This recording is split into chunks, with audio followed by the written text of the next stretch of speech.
welcome. The speaker today is Amy Winebarger. Amy has been connected with the CFA for many, many years, and she'll get into that a little bit herself. But she got her PhD at University of Alabama, Huntsville, and then she worked here for a couple of years as a postdoc. Or were you a graduate assistant? I think you were a postdoc at that point. I was a postdoc. Yeah. And then it was too cold for parts of her family, and she moved south to Naval Research Lab, and that was too cold. So she moved further south and got a position at Alabama A&M University, and then went to work at Marshall Space Flight Center in Huntsville, where she is today. Well, where she is working today. We have an undisclosed location at this point from the generic curtain in the background. But you know, Amy's an expert in solar physics and sounding rockets. She's become a leader of new approaches to sounding rockets, and has got this amazing, cunning plan to launch 2 rockets simultaneously on a flare, which hopefully will happen maybe this summer, maybe this coming summer, maybe probably in a year from then. She is one of the great leading scientists in our community. So I'm really happy that Amy's here. We always have a good time. And we're looking forward to your talk, which the title I don't have on any of my numerous windows right now. So you're going to have to put up share your slide and tell us what the title is, because okay, great. Cheat sheet is failing me here. Program was with imaging spectrographs. I knew it was something. Thank you, Amy. All right. All right, shall I take it away, Ed? Please. All right. Thank you so much for having me today to give a talk. This is my first time giving a virtual talk without being able to see anybody. And so I hope I do okay. I'm just looking at myself on my own screen. I'm going to talk to you about probing the sun with imaging spectrographs. Like Ed said, I'm going to be representing several different teams, and I'll get into what all these acronyms mean shortly. But first, I want to tell you 3 quick facts about me. First of all, I was one of the original 1994 SAO RU interns. These are images thanks to Jonathan McDowell, and this was our class, our year, and this was really a life-changing summer for me.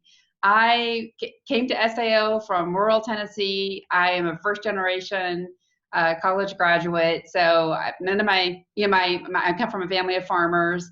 None of my family, have ever lived in a city. Coming to Cambridge was the first time I'd walked to a restaurant. It's the first time that I sent an email, programmed it all, even used a computer really. And first time I interacted with this broad, diverse group of people at the SAO, at the CFA, and it was life-changing. And first time I met a solar physicist, Ed DeLuca was my mentor, and I sat outside of Leon Golub's office, and my summer project was to look at rocket data. And little did I know that 25 years later, things would not have changed that much. Location, yes, but I'm still working with Leon. I'm still working with rocket data. I'm still talking to Ed pretty often. So it really just changed my life. So I love the intern program. I'm really thankful that I was one of the first interns at SAO.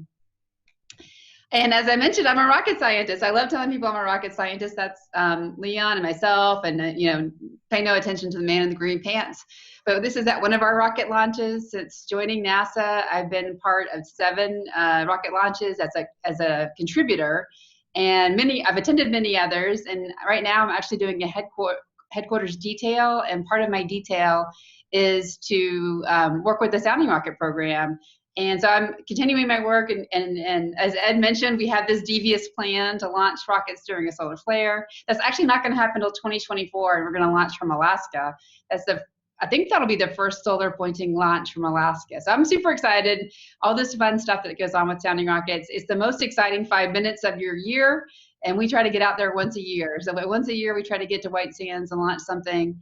And imagine that you spend several years building an instrument, and you have 5 minutes to commission the instrument, point the instrument, collect all the data, and then an hour later, you hopefully go out and pick up an instrument that was parachuted nice and gently to the ground.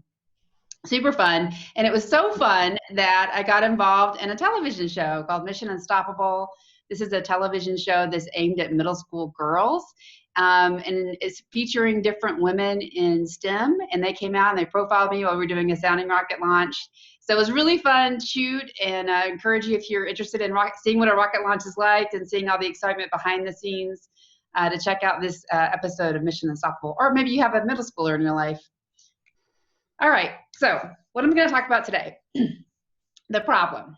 The solar atmosphere is a multidimensional, complicated, and unpredictable thing.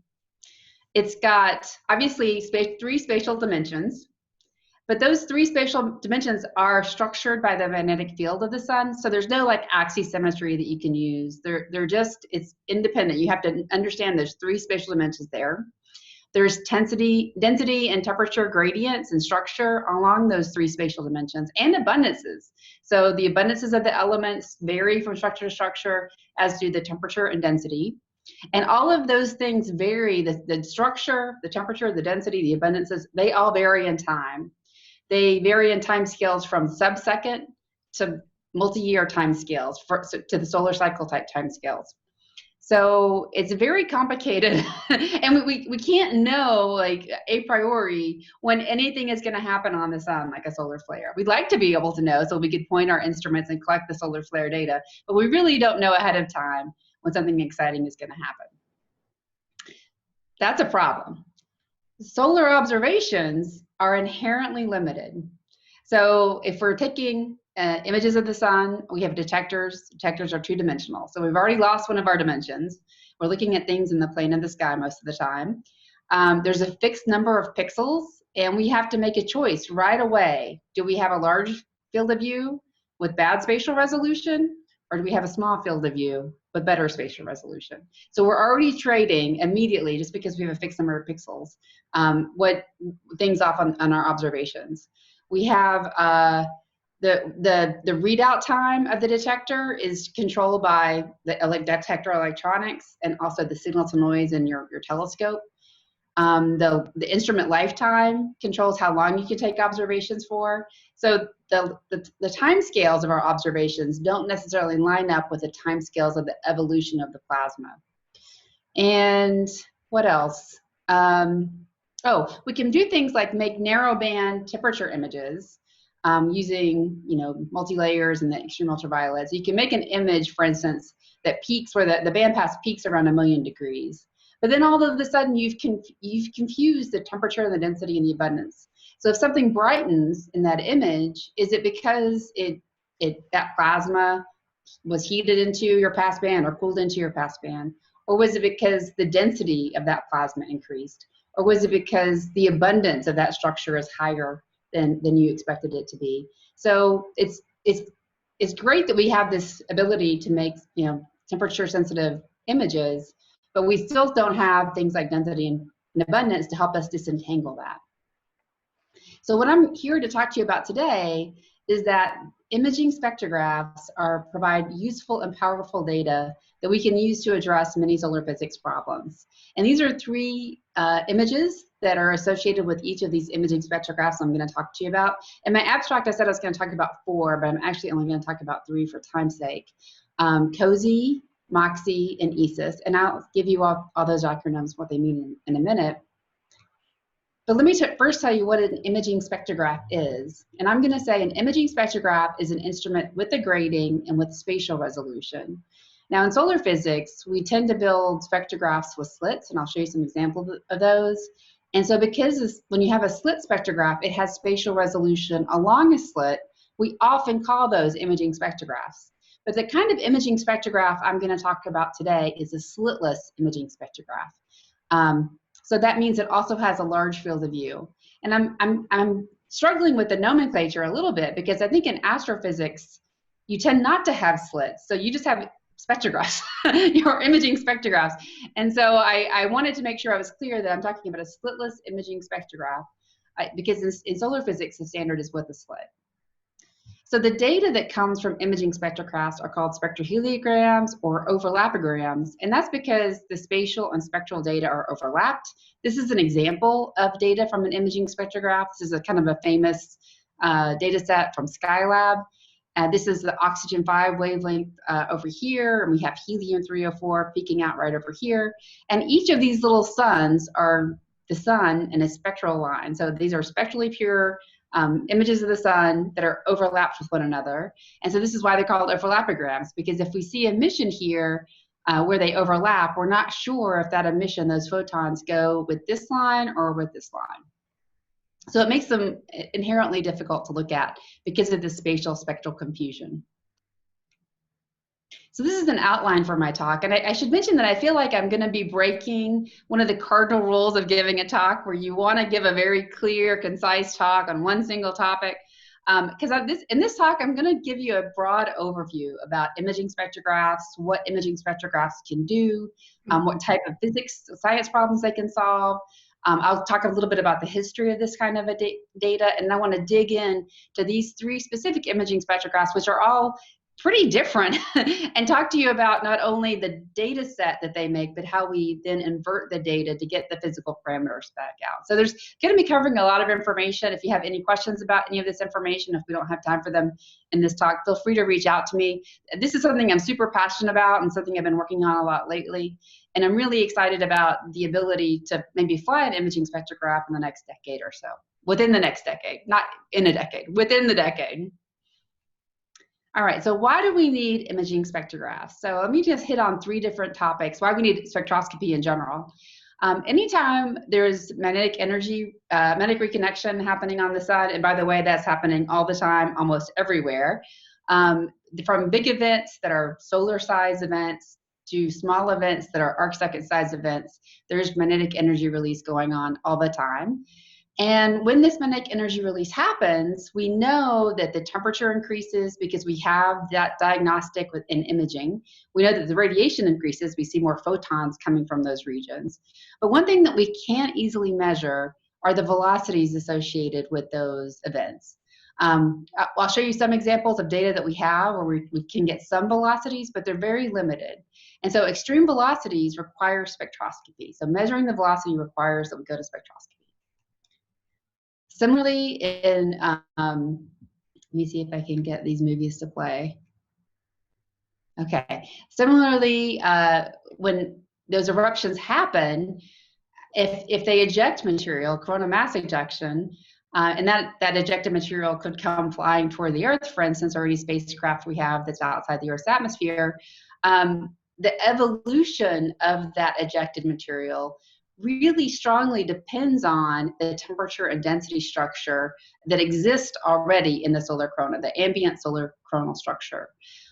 We kind of have an idea of what the temperature structure is because of these images, but we don't know what the density structure is because measuring the density requires spectroscopy. And right now there is no way of measuring full sun densities prior to these events.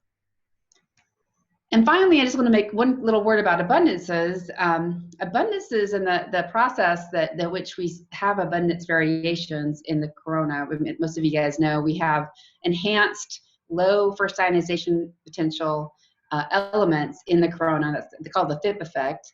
And I know in some stars we get the inverse FIP effect. So there's something that's going on that's enhancing the elemental abundances for these low first ionization potential elements.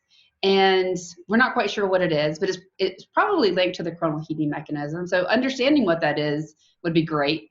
But also, we can use the abundances of plasma to trace the solar wind. And so this is an example. This is from a recent paper from one of the high-C rockets that we flew last year, a couple years ago, where we took some data set with one of the spectrographs that are in operation right now, and we looked for regions of outflows.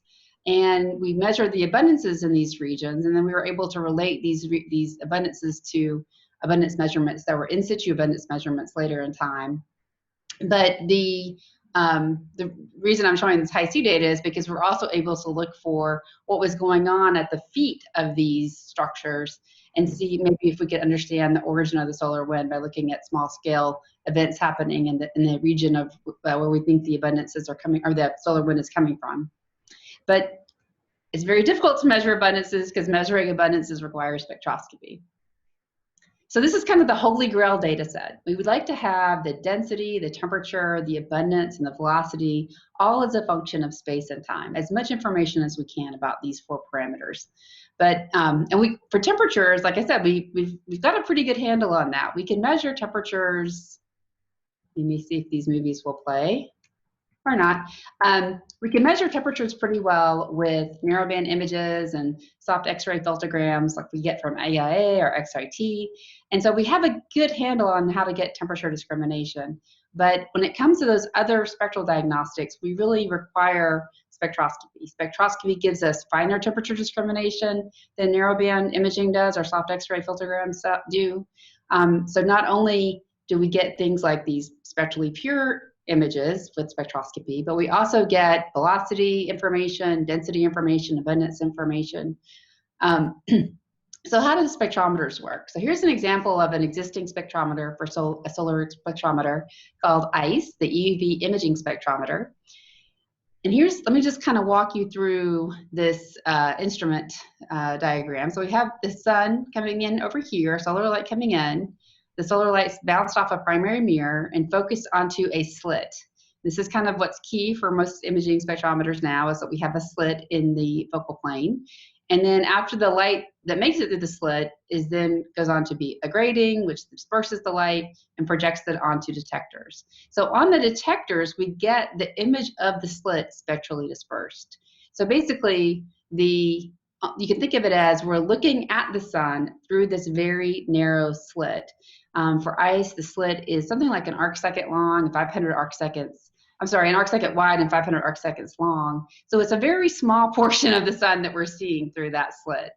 To get 2-dimensional images like these that I just showed you, we raster the slit across an active region. So this is the slit has to slowly move across the active region. And as it's moving across the active region, then we get data from that spatial location and we stitch together that information. The problem is it takes a long time to do this. So with a single slit rastering across an active region for ICE specifically, it has to take about 30-second exposures at every step. It takes in a step, 1 arc second or 2 arc second step, and it moves across.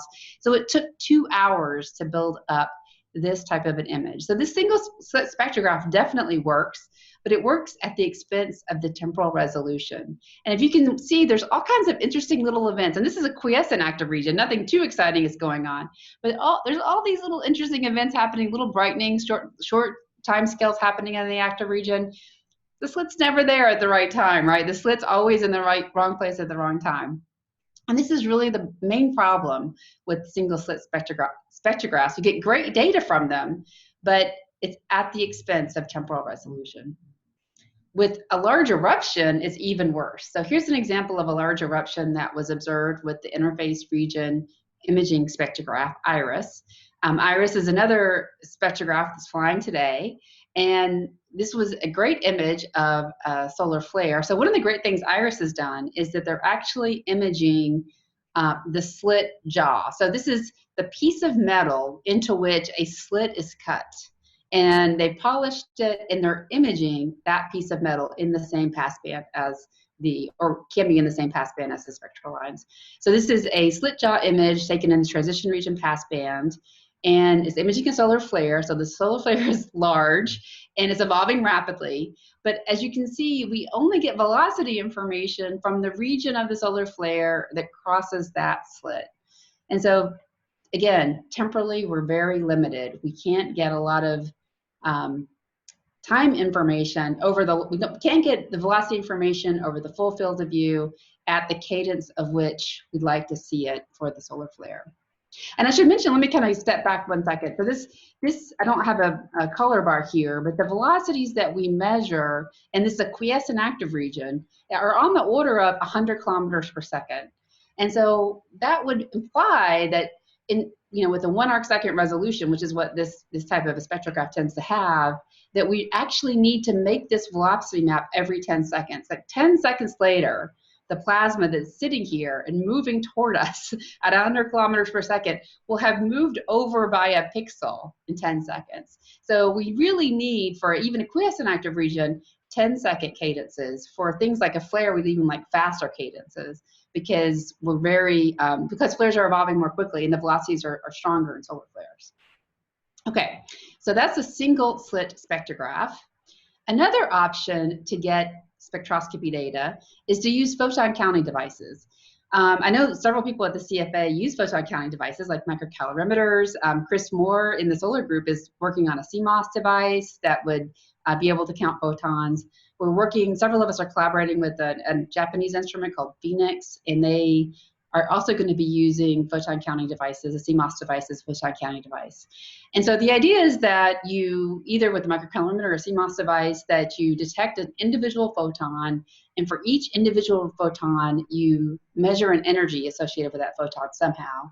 And then you record that. And so at the end, you build up slowly, not actually that slowly because these can go quite fast, but you build up all those individual photons to get a spectral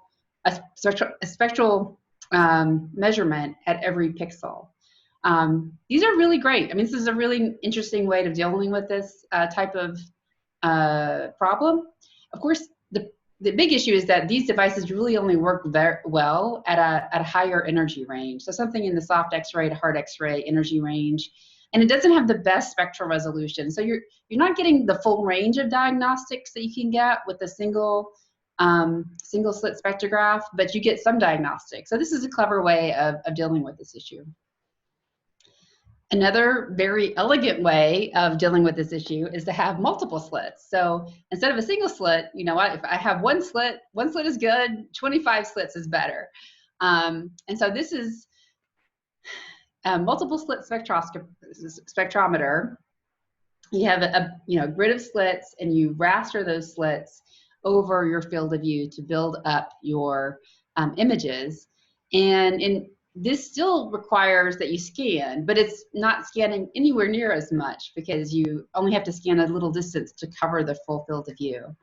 This requires some careful selection of spectral lines because remember, when we have a single slit, you might get something that looks like this, and we have multiple slits. All of those multiple slits will be overlapping each other. So you have to carefully select your instrument, carefully select your spectral lines, and carefully select your passbands to reduce the overlap from adjacent spectral lines.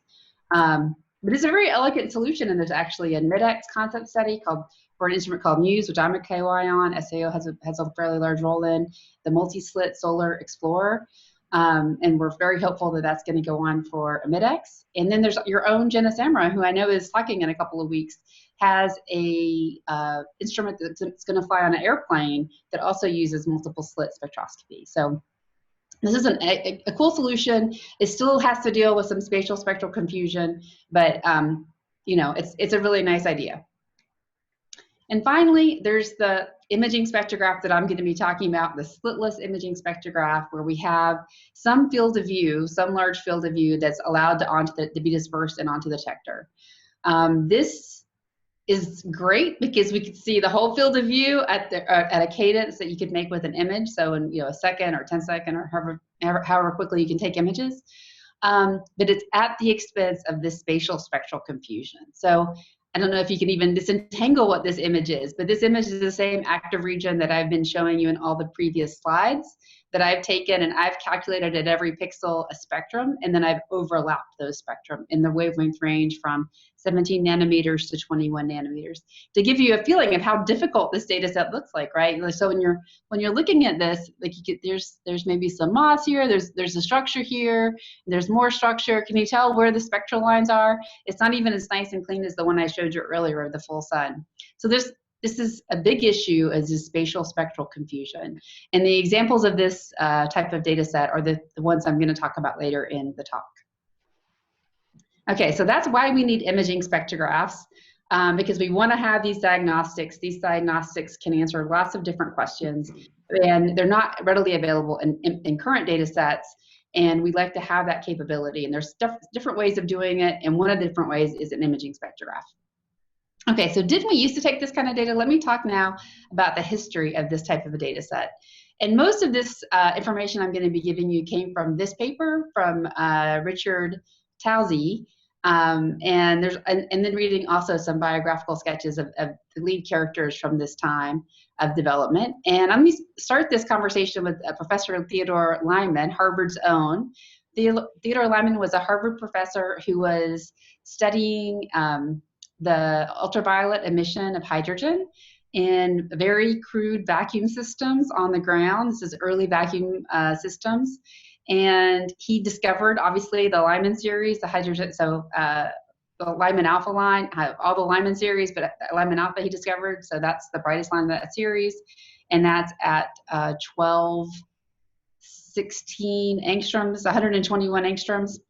Anyway, so he was studying UV spectroscopy in the Harvard lab, and at that time, they knew that air absorbed ultraviolet radiation, but they didn't know if you went up an altitude, like to mountaintops, if there would be holes in that absorption, and that some UV light would be able to make it through the atmosphere. And so I love the story that Theodore Lyman was also a mountain climber, and so he actually took a spectroscope up to Mount Wilson and tried to take UV images of the sun, or UV spectra of the sun, and he was unsuccessful because later as they discovered the UV light does not penetrate through the Earth's atmosphere. And this desire to see the UV radiation from the sun is what really drove us to launch sounding rockets. So this desire to see UV radiation is what started our sounding rocket program. Talzi was very involved in the sounding rocket program from the Naval Research Lab and was involved in the very first V2 rockets that were launched in the 1940s after the Second World War. The first flight of the sounding rocket happened on June 23rd, 1946. And they had a spectrometer that was in the nose cone of the sounding rocket. That sounding rocket cratered, and so the whole nose cone and everything was lost. And despite much digging, I love that line from one of Talzi's papers that they dug a long time to see if they could find the nose cone, and they couldn't find it. The next time they put a spectroscope on a sounding rocket, they put it in the tail fin, and so it didn't get hurt on its way down. And that was the first measurement of the ultraviolet solar spectrum, and happened in October 10th, 1946. They did see the Lyman alpha line from the sun. That was in 1948. And I know that Lyman did know that they saw that line before he passed away in 1954. So that's kind of cool.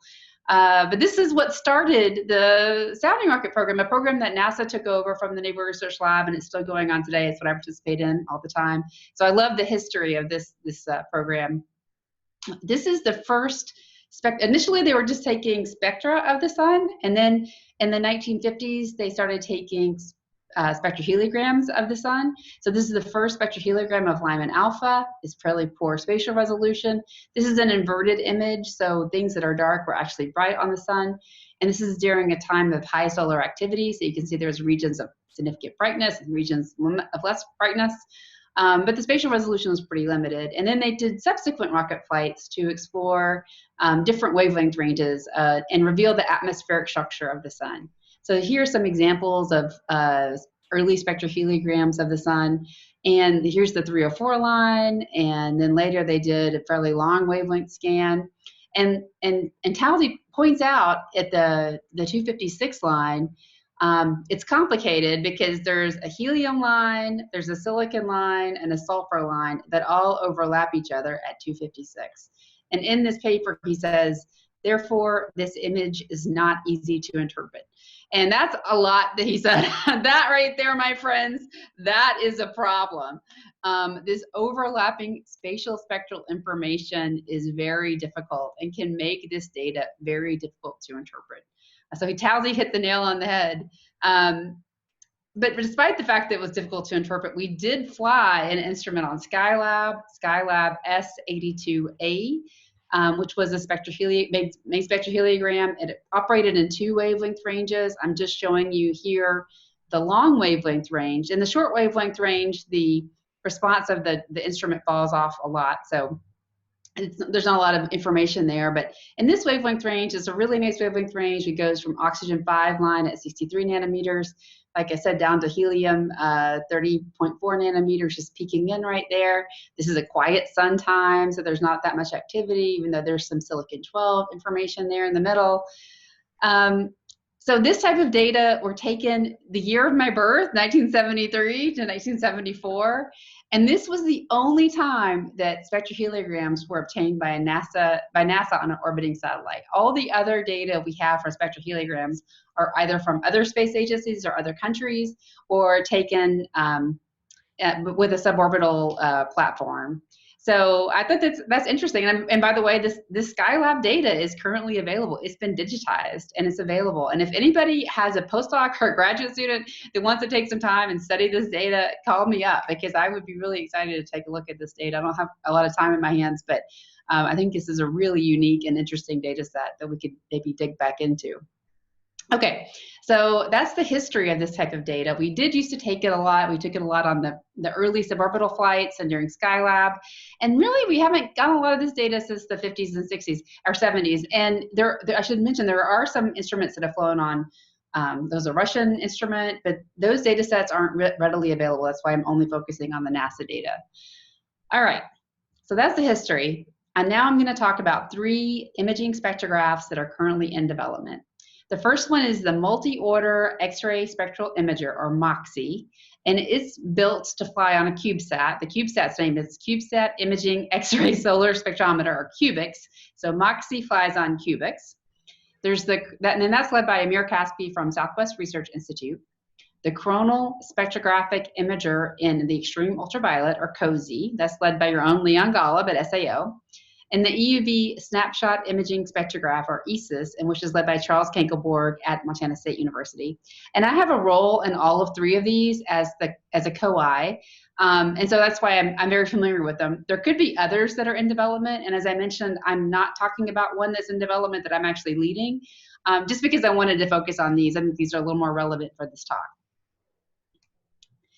So let me just kind of go through this table of science targets and measurement targets. So Moxie is built to study flares and active region heating, and it's going to measure temperature and abundances for the full sun in the wavelength range about from 0.1 to 5.5 nanometers, which has many spectral lines, lots of diagnostic lines in this wavelength range.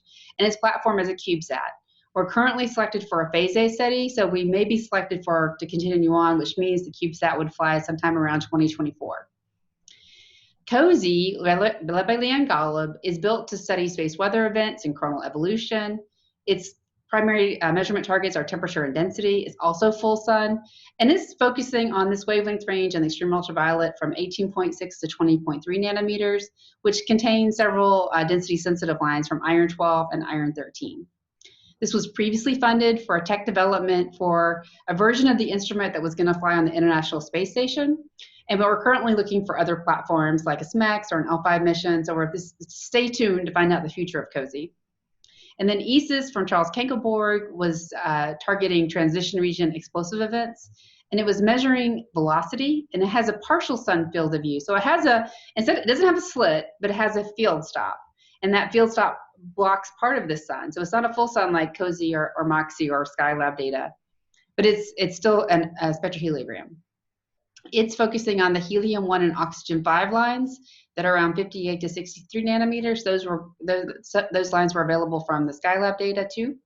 And it's a sounding rocket. So it flew last September.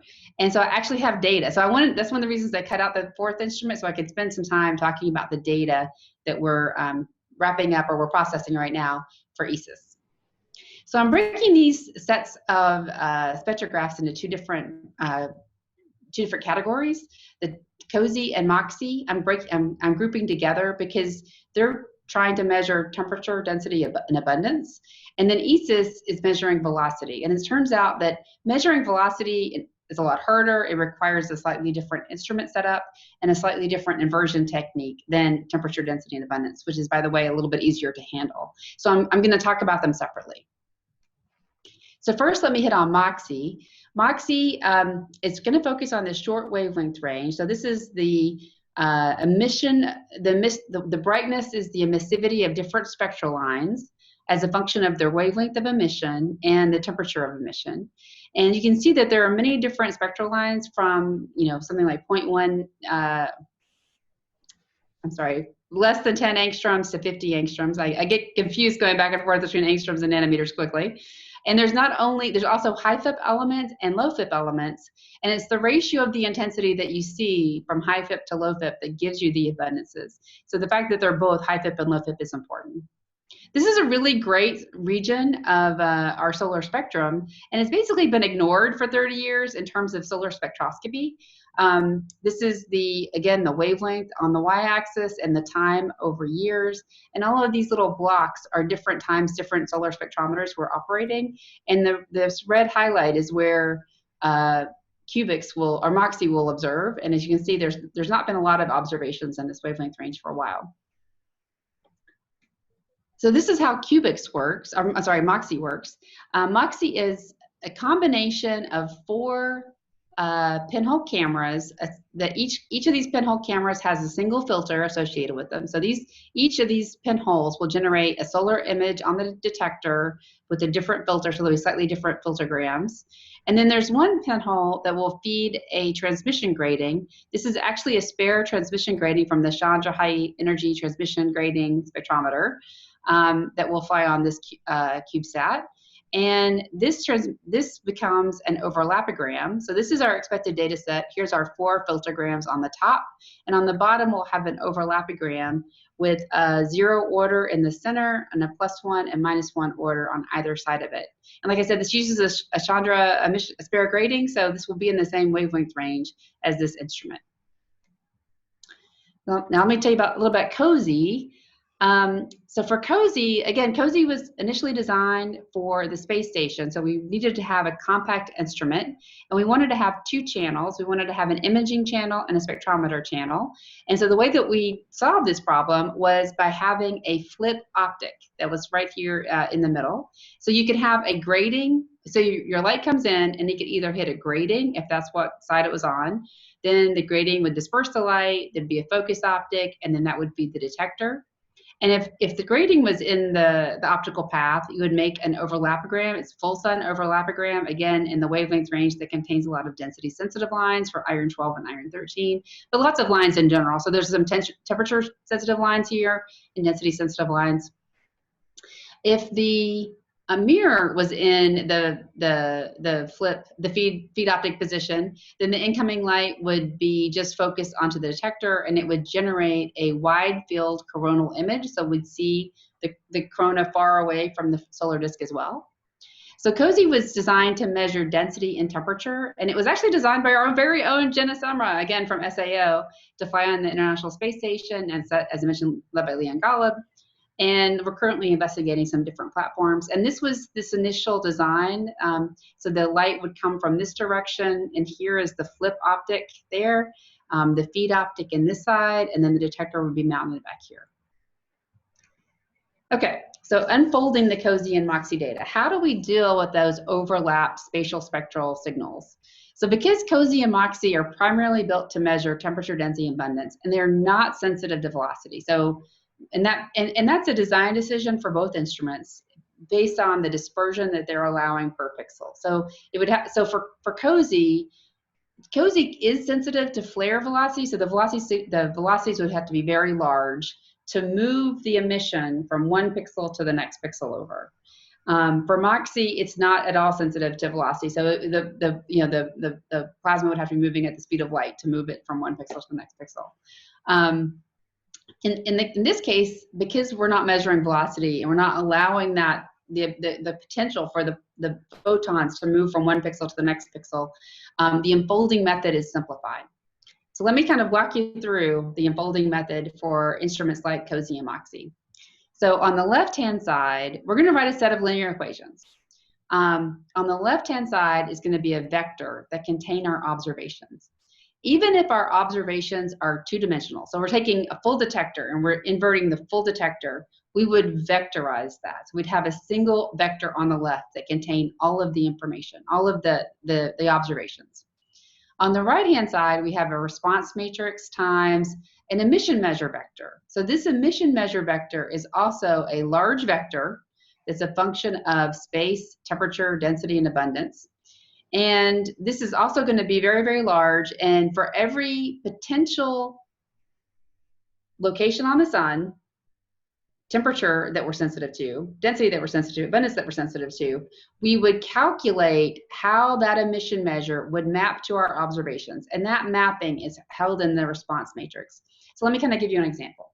If we have emission measure, if we have plasma radiating at sun center, and it's at a million degrees and it has a 10 to the 9 density, this response matrix would say for that blank, for that vector position, it would tell us how those photons land on the detector. So the response matrix contains atomic data. It contains information on how the plasma radiates. It also contains the instrument response and the instrument mapping. So a different location on the sun would map to a different location on the observations. So the response matrix is kind of like the special sauce that makes this all work, I should say. So it takes a long time to get the response matrix figured out. But after we figure it out and we can figure out how emission measure maps into our observations, then this just becomes a set of linear equations. Unfortunately, it's a poorly constrained problem. The number of elements in this emission measure vector are much larger than the number of observations that we have. So additional assumptions are required to solve. And so we assume for Moxie and Cozy a sparse inversion. So let me tell you what that means. A regular inversion, a non-sparse inversion, is only concerned with minimizing this function, y minus mx. So again, y minus mx, your observations minus your synthesized observations, your response matrix times your emission measure vector. So we just are trying to find, and that's how you do any kind of inversion. We're just trying to minimize this least squares to the observations minus the forward calculated observations. This is an example of that with a simple temperature, emission measure calculated as a function of temperature for a series of observations made with AIA data. So this is again those narrowband EUV images. So each of these curves is the EM loci for those images, and that just says this is like, for instance, this is a 1,000,000 degree pass band. This minimum at 1,000,000 degrees says this is the most sensitive at 1,000,000 degrees, and so this EM loci kind of tells you how much emission measure do I need at 1,000,000 degrees to account for the observations that I'm seeing in that pass band. So when you do an inversion, because of this inequality, because you have many more places you can put plasma than you have observations to constrain the plasma, you have to make this additional assumption about which you have a family of solutions that all fit the data equally as well. And so you basically have to choose which of this family of solutions is the one that I'm going to choose as the right solution. And so what tends to happen when you do a straight inversion is that you can get what Leon calls the toothpaste problem, where we get a lot of emission measure at high and low temperatures and not much emission measure at the location at which your instrument is the most sensitive. I won't go into all the reasons why this happened, but this is a common issue that when you do an inversion like this, is you get this high emission measure at high and low temperatures and very little emission measure at the location where you have the most information to constrain that emission measure. When you make the solution sparse, we're not only minimizing this function, the least squares function, we're also minimizing the total emission measure. So we're saying, give me the solution that matches the data, but also minimizes the total emission measure. And this is the sparse inversion for AIA, this data set I'm showing you, written by Mark Chung in 2015. And that kind of sparse inversion works very well for Cozy and Moxie data as well. All right, so when we're doing a sparse inversion, we're solving this equation by finding the solution X that not only minimizes the standard least squares term, it also minimizes the total emission measure, the sum of X. That's what this term here means. And we add a penalty term, alpha. And alpha controls the penalty of the total emission measure. So if alpha is 0 or very small, it defaults back to the least squares term, and alpha is very large, it will choose the solution that has the least emission measure, period. So you want to choose alpha so these two terms have some kind of balance. For this inversion, we're using for Cozy and Moxie data, we use the lasso large routine, which is a free library, in the free scikit library in Python. And again, this is kind of another special sauce, a routine that handles this very, very well. It handles large data sets very, very well. And it also helps you determine what the best alpha is to find this solution. So this was developed a couple of years ago by Mark Chung as for Muse data, and then we applied it to COSY data. There's been 3 different papers on this technique by Mark Chung, myself, and Bart DePontu. And this works really well for Muse too. Remember, Muse is the multi-slits explorer that I talked about earlier. And so it really helps deconflict those multiple spectral lines that we see in Muse by using this lasso-Lars algorithm that's available in Python and this formulation of the problem. So in the COSY example, we took full sun simulations from Predictive Science in California. We folded them through the COSY passband. So this is a simulated COSY image. And then we did the inversion, and we compared how well our inverted diagnostics compared to the true diagnostics from the initial simulation. So on the left-hand side is the true emission measure as a function at this temperature. So this is at 1.5 million degrees. This is the true emission measure from the simulation, and then this is the inverted emission measure that we calculated from the data set that we simulated the data set, we put noise in it, and then we inverted that data, and this is what we got out.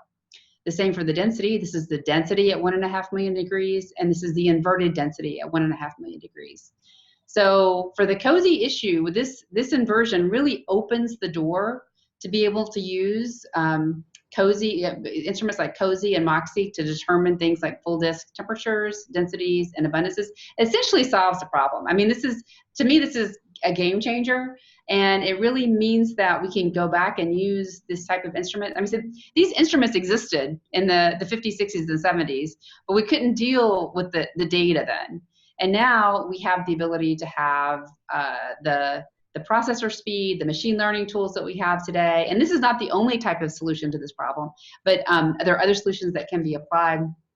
But this really opens the door to using this data set. And to me, this means this is like chef's kiss perfection, that we're going to be able to get these diagnostics, these full sun, abundance, and density diagnostics from these types of instruments today. If we could fly this today, we'd have those diagnostics today.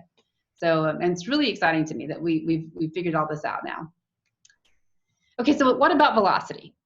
So velocity, remember we could ignore velocity in COSY and Moxie, and that made it easier to do the inversion. For Esis, we want to measure the velocity, and for the other instrument too, I can see I have a typo here. For the other instrument too, we wanted to measure the velocity. And so for that, we need computed tomography imaging spectrographs, CTIS for short.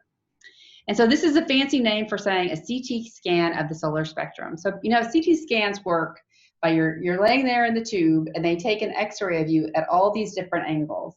And then they combine all those different angles to tell you what's going on inside of your body. And so the same thing happens with computed tomography imaging spectrographs. You take views of the solar spectrum at different dispersion angles, and when you do that, you can combine them and get the velocity out. And I'm going to walk you through why that works quickly, I hope. So imagine you have a monochromatic point source on the sun that's not moving. So the velocity is 0. And we image that with an imaging spectrograph. It's going to look like a point source. It's just going to, because it's just an image. In the end, if there's no motion, there's no velocity, it's monochromatic, all you get out is just a point. Notice on this imaging spectrograph detector, I've given a north-south and an east-west direction, but I've also given a dispersion direction, just arbitrarily made it east-west. If that same point source is exploding, so now we have plasma moving toward us and away from us, then it's going to elongate that structure in the east-west direction, because that's the direction of dispersion. So it's going to, by Doppler motion, can elongate the structure. The problem is that on the sun, we can have extended sources. So we can have a two-dimensional structure that's lying east-west, not moving at all. And so in a imaging spectrograph, it's going to look like a two-dimensional structure that's lying east-west, and we can't distinguish that from the exploding point source. These two things are indistinguishable, and this is what has driven us to being, this data is difficult to observe. That's what drove us to think that in the first place. But imagine that we add a second imaging spectrograph. And this is what makes it a computed tomography imaging spectrograph, because we're going to put the dispersion direction in a different angle. In this case, I'm going to put it north-south. So this just, again, we're going through the thought process here. If I have an extended source on the sun, two-dimensional source, not moving, no velocity, then in one imaging spectrograph, it's going to lie east-west, and the next imaging spectrograph is going to lie east-west, because it's an extended structure that's not moving. It's not going to be impacted by the dispersion. And if I subtract the data from these two images, that spatial information is going to subtract away, and I'm just going to get a bunch of zeros. On the other hand, if I have an exploding point source, when I image it with this imaging spectrograph B, it will go north-south because it will rotate with the dispersion direction. So if I subtract imaging spectrograph A from imaging spectrograph B, I will get something that looks like a black and white cross, or a black and white X, depending on the dispersion directions. Remember that black and white structures in the subtracted velocity data indicate velocity. And the size and the brightness of this X tells us the magnitude of the velocity. So the more motion that we have going toward us and away from us, the broader this dispersion is, the larger this subtracted X will be. Enter Esis. This is from Charles Kankelborg's beautiful mind. Charles Kankelborg from Montana State University. He has two graduate students who are both lovely people, Jake Parker and Roy Smart, and they built Esis. I mean, and this is a very impressive instrument that was designed by Charles and built by graduate students. Esis flew in this rocket skin right here, and this is what you'd see if you could take a peek inside. The door is on this side, so the sunlight enters from this side. It reflects off a primary mirror in the back and is focused on a field stop. Now, it doesn't have a slit, it has a field stop. The field stop is an octagon.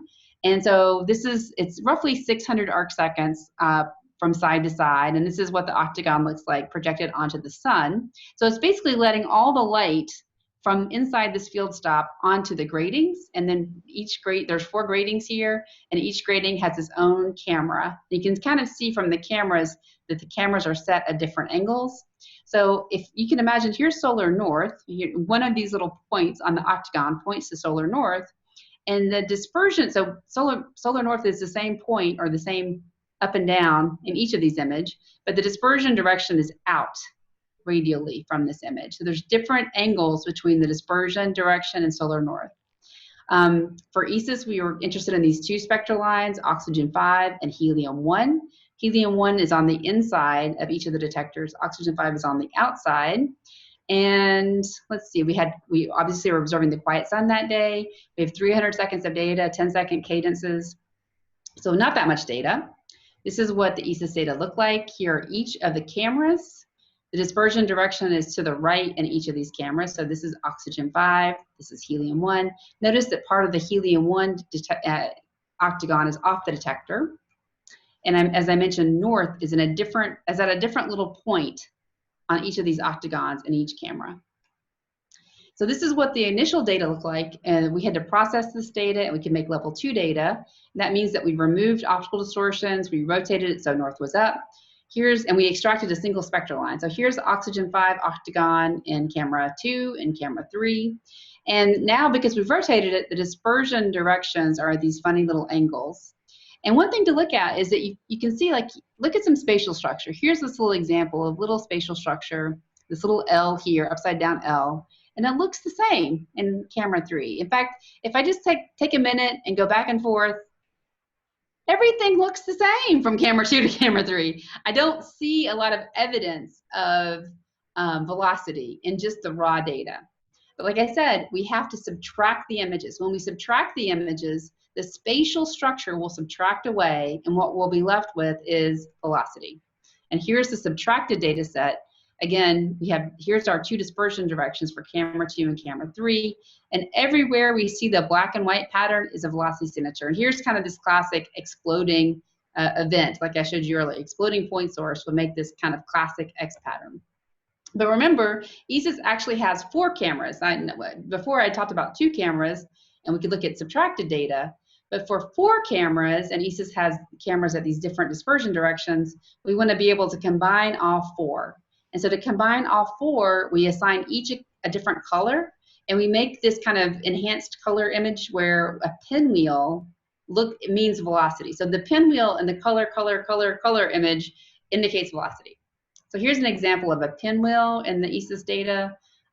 These are the dispersion directions for each camera.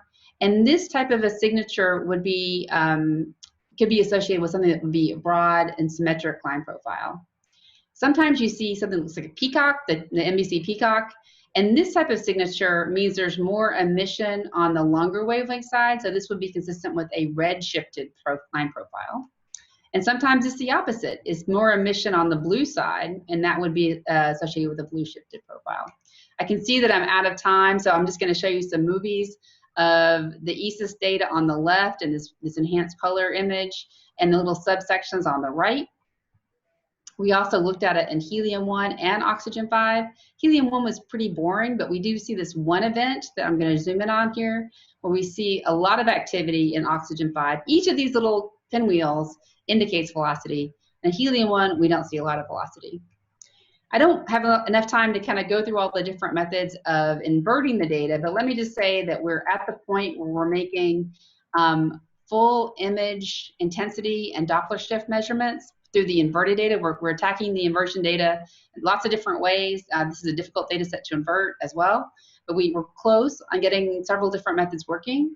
And this is an example from Jake Parker, Roy Smart, Charles Kankerborg, and Montana State, where we look at the intensity of the Oxygen-5 line, and here are the Doppler maps from the Oxygen-5 line for a single image. We can make this image every 10 seconds. So at 10 seconds, we have enough data to give us the intensity and the Doppler shifts everywhere in the field of view. Remember, it took 2 hours to take a smaller field of view for ice. And that's really where the power of this type of data set lies. Okay, guys, so like I said earlier, Cozy and Moxie, their diagnostics that they offer are not available by any other means. The inversion methods are essentially solved. They are chef's kiss perfection. They need to be flying now. Velocity, we need a CTIS instead of just an imaging spectrograph. It greatly simplifies the inversion. We have inversion methods that are underway. We're very close. I expect with the next few months, we'll have several papers out on these different inversion methods for the CTIS data. The multi-slit spectrometer that I mentioned also gives us a great option for velocity, so you have the trade space there. Remember that quote that I gave you earlier from Richard Towsey? Imaging, therefore, this image is not easy to interpret. I hope today that I've convinced you that is no longer true, that we can interpret this kind of data. So imaging spectrometer data allows for rapid measurement of temperature, density, velocities over a large field of view. We can apply these inversion techniques that I've talked about today can also be applied to similar observations of extended astrophysical objects. And these diagnostics can be used to solve many open solar physics questions, develop space weather models and forecasting capabilities, and probe fundamental physics in our universe. These key capabilities are currently missing from the Heliophysics Systems Observatory, and I hope not for long. And just as a side note, I'm actually on vacation. This curtain behind me is from a hotel room, and this is where I was at today. This is the Chihuly installation in the Botanical Gardens in Nashville, Tennessee. And this is called Summer Sun, and these are my 2 kids that are with me. But that's all I have. Thank you very much. Okay, well, thank you, Amy. Large round of applause. I can hear it, even if you can. We have 70 attendees. And so if people raise their hand in the participant screen, I will be able to call on you, and then Randall will be able to unmute you, and we can carry on. So, are there any questions? Charles, did you want to ask the first question? And Randall will unmute. Randall, are you there? I'm unmuted by the host. Can you hear me? Yes. Oh, excellent. So first of all, thank you for a very interesting talk. And I actually think the technology and the applied math, the inversion are very interesting. Is there any prospect for contributions from novel detector work?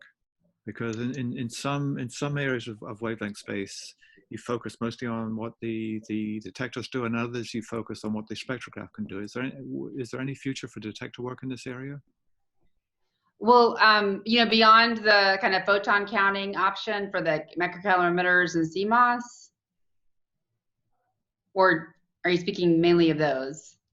I'm just wondering if there's something that could give you more sort of wavelength or energy information per photon in a photon counting device, like a sort of like a CMOS with more capability.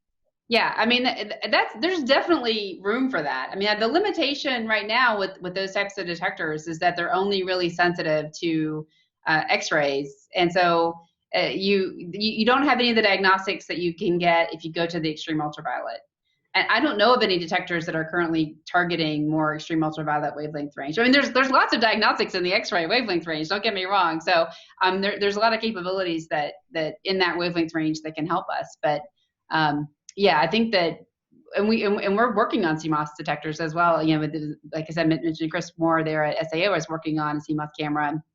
It's got a lot of future there, but those types of detectors don't necessarily apply directly to these problems I'm talking about, because I want to harness the diagnostics that are available in very specific wavelength ranges. Yeah. Okay. Thank you. Yeah. Other questions? Note that Leon has made a comment in the comments about CMOS detectors. You're allowed to speak too, Leon, if you wish.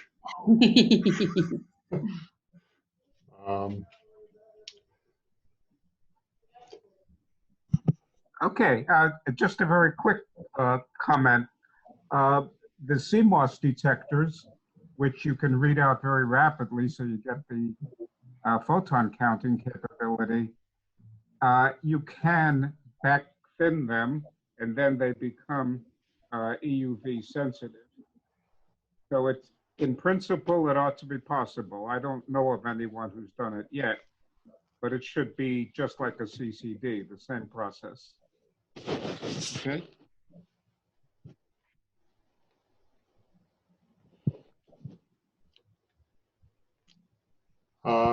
We have a question from Ralph Harmon. And I think people hear me? Yes. Hi. Very nice talk. I was wondering, similar to previous questions, is there any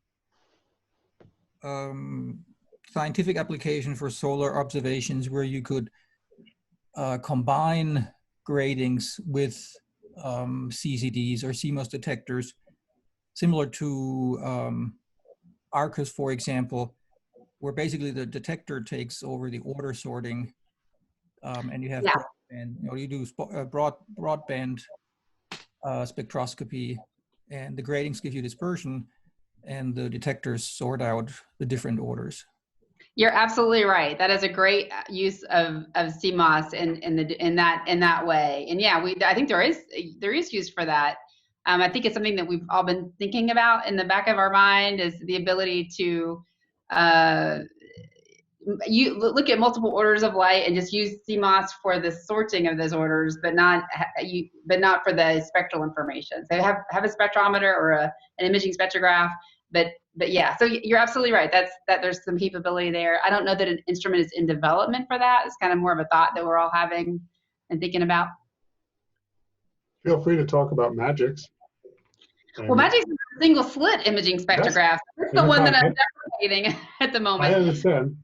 Yeah, we have an X-ray single slit imaging spectrograph. It's for the 6 angstroms to 25 angstroms, and it's going to fly on a rocket next year. We hope, knock on wood, that it doesn't get moved again. It was supposed to fly this year, but with COVID, it was canceled. Yeah, they were going to look at those diagnostics in that wavelength range for Magix. I just don't know who to call. You at this number or the 800 number? If you could, maybe we want to mute. Thank you. Other questions or comments? Amir had a comment to the panelists. Amir, why don't you just raise your hand and we can discuss it here. Thank you.